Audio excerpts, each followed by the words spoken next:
KDB, kebutuhan dasar bisnis, sama dengan BO, biaya operasional, ditambah. Jadi, bisnis apa yang akan kamu bangun? Dengan proses yang panjang lagi rumit.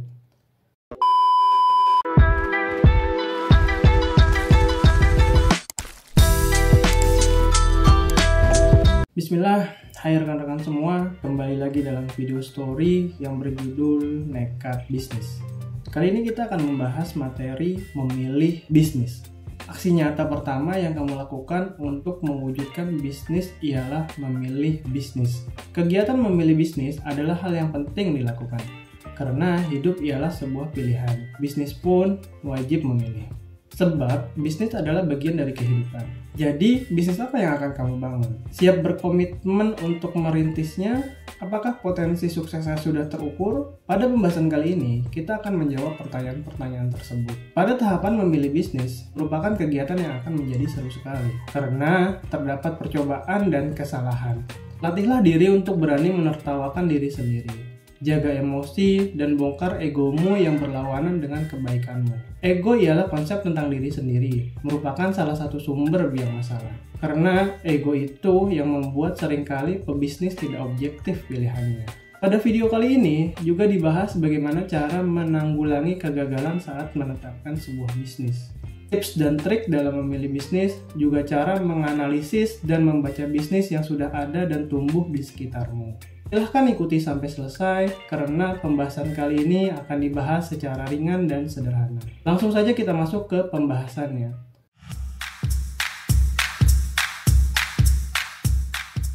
Dalam memilih bisnis, hal yang paling mendasar dan pertama yang harus dilakukan ialah melihat niat dan tujuan bisnismu.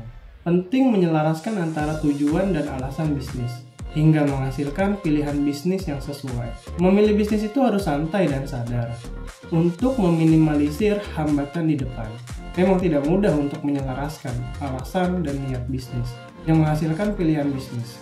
Nikmati saja prosesnya dan rasakan bedanya. Semua berproses, bertumbuh layaknya pepohonan yang rindang. Mulai dari menanam benih, menyiramnya, memupuknya. Jika berhasil hidup, kemudian muncul kecambah, lalu membesarkan batangnya dan mengeras, hingga tumbuh menjadi pohon yang rindang, berdaun lebat dan siap bermanfaat untuk sekitar. Begitupun bisnis, harus bisa bermanfaat pada sekitarnya. Dalam memilih bisnis, hanya perlu melihat peluang. Batasilah pandanganmu untuk tidak fokus pada yang lain, walaupun kamu mengetahuinya. Jika kamu sudah mengetahui apa-apa selain peluang dalam bisnis, maka kamu harus sering men-switch atau mengalihkan pemikiranmu ke arah peluang. Jika kamu tidak mengetahui apa-apa selain peluang dalam bisnis tersebut, maka itu jauh lebih baik, karena kamu bisa lebih fokus. Ya, kita kan berpikir luas untuk mengantisipasi kegagalan. Iya betul, saya setuju. Namun, jika kamu terus memikirkan kemungkinan-kemungkinan penghambat, bisnismu tidak akan pernah dimulai.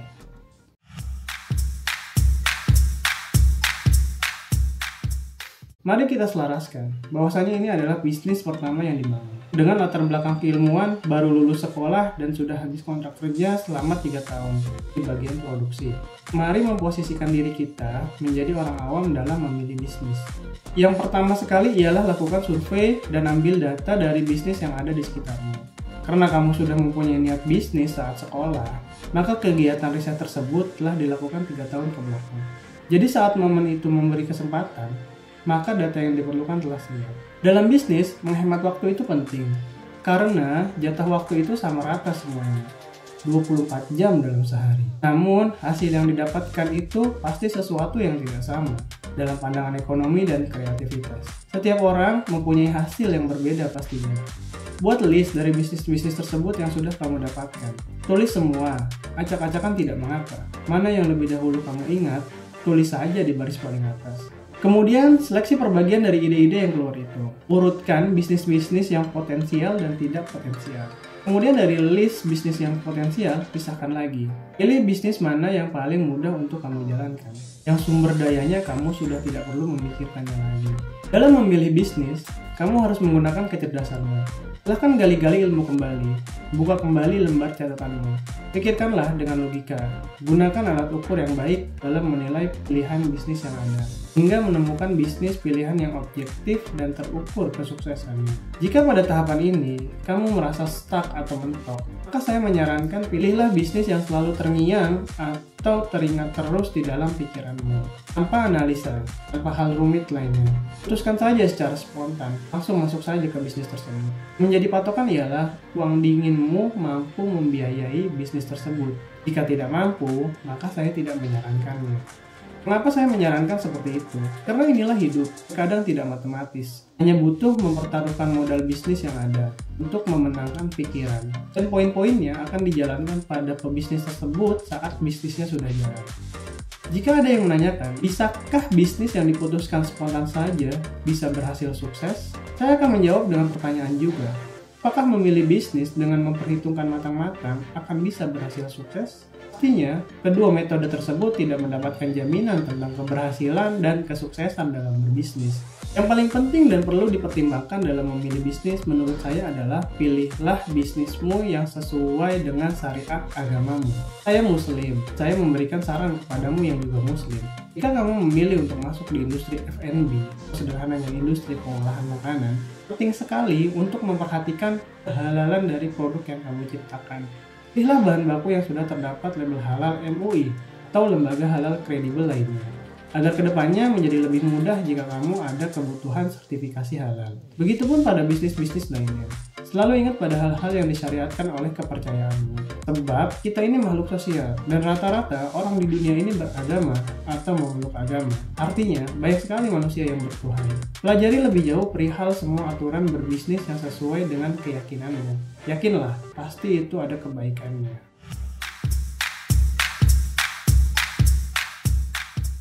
Bisnis dibangun atas dasar keuntungan. Karenanya, untung itu harus menjadi tujuan berbisnis. Jika kamu berbisnis, namun tidak berharap keuntungan, maka kamu sedang berada di lembaga non-profit.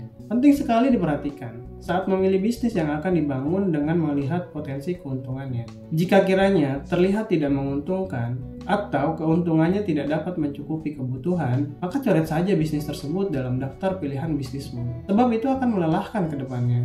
Syarat dasar dalam berbisnis itu ialah wajib memiliki kebermanfaatan. Tidak mengapa di awal cakupan kebermanfaatannya kecil. Namun pastikan bisnis yang kamu pilih dapat di scale up atau ditingkatkan skalanya. Semakin besar kebermanfaatan bisnis tersebut, semakin bisnis tersebut menjadi prioritas pilihanmu. Tolak ukur kebermanfaatan bisnis dilihat dari seberapa mampu bisnis tersebut memenuhi kebutuhan hidupnya. Maksudnya begini. Saat bisnis itu mulai berjalan, pastinya ia punya kebutuhan hidup. Pertama dibutuhkan ialah ruang untuk berbisnis. Kemudian lanjut ke tempat untuk berbisnis. Dan operasional lainnya yang pastinya berbeda-beda kebutuhannya. Untuk mengukur kelayakan sebuah bisnis, maka kamu harus mengetahui kebutuhan dasar dari keberlangsungan bisnis tersebut. Untuk dapat hidup dan bertahan, berapa biayanya? Katakan bisnismu dimulai dari ruang cloud online. Membutuhkan biaya ruang sebesar 200.000 sebulan. Kemudian tempat bisnismu, di mana rencananya kamu akan tempatkan bisnismu itu? Katakanlah kamu menggunakan garasi rumahmu, dengan kata lain free biayanya. Kemudian yang mengoperasikannya masih kamu dan keluargamu, juga teman-teman dekatmu, maka bebannya Rp0. Artinya, bisnis pilihanmu mempunyai kebutuhan dasar hidup sebesar 200.000 per bulan. Setelah kebutuhan dari bisnis itu sendiri, hitunglah kebutuhan hidupmu. Karena bisnismu butuh kamu untuk hidup dan berkembang. Hitunglah kebutuhanmu, mulai dari biaya premier harian sampai dengan kebutuhan sekunder bulanan. Saya menyarankan ambil angka UMR di mana kamu tinggal. Karena upah minimum regional atau upah minimum provinsi telah dirumuskan berdasarkan data KHL, kebutuhan hidup layak, yang diambil dari BPS, Badan Pengawas Sosial. Pastinya angka-angka tersebut sudah terbukti.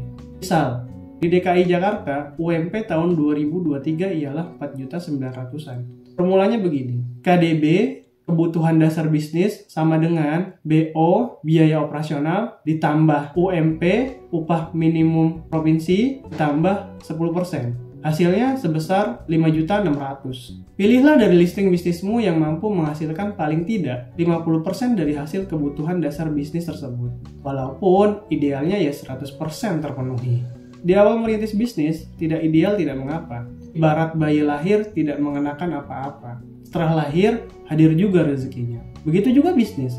Kamu harus melahirkannya terlebih dahulu. kemudian rezekinya hadir, namun tetap dengan pertimbangan-pertimbangan yang sudah dijabarkan. Karena bayi yang lahir tersebut atas dasar pernikahan, proses yang panjang lagi rumit. Sekian dulu untuk pembahasan kali ini, semoga bermanfaat dan menginspirasi. Menurutmu apa ada yang perlu ditambahkan? Silahkan tulis di kolom komentar dan kita akan berdiskusi di sana.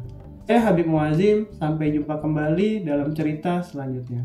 Insya Allah.